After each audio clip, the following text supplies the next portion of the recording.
Mengapa menahan birahi dipandang sebagai ilmu tertinggi dalam tradisi Jawa? Dalam falsafah Jawa, pengendalian diri dianggap sebagai puncak kedewasaan batin. Bukan karena hasrat itu kotor, tetapi karena kemampuan mengendalikannya menunjukkan tingkat kesadaran yang tinggi.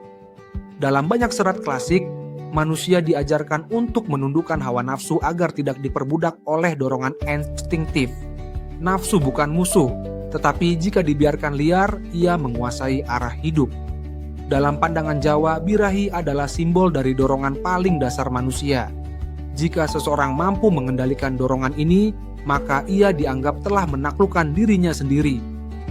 Menaklukkan diri jauh lebih sulit daripada menaklukkan dunia.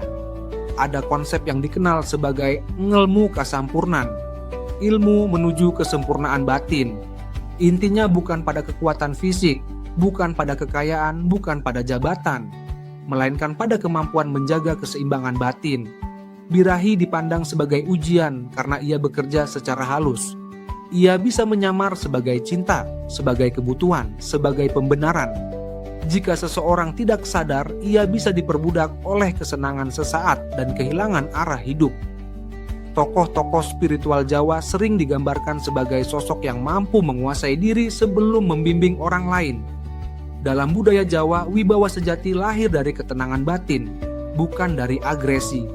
Menahan birahi bukan berarti menolak kodrat, bukan berarti anti terhadap kehidupan rumah tangga atau hubungan.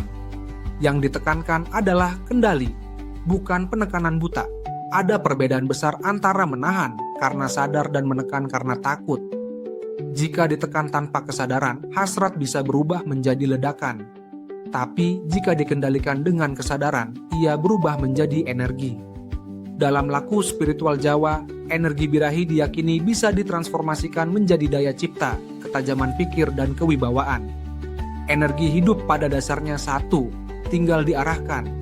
Itulah sebabnya raja-raja Jawa dikenal bukan hanya karena kekuasaan politiknya, tetapi juga karena laku prihatin dan pengendalian diri.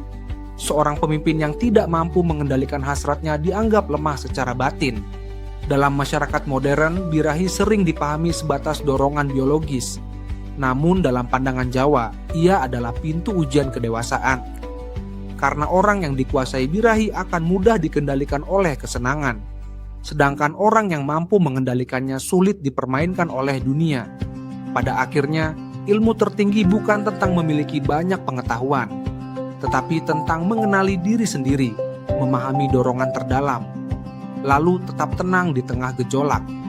Dan bagi falsafah Jawa, siapa yang mampu menguasai dirinya, dialah yang paling merdeka.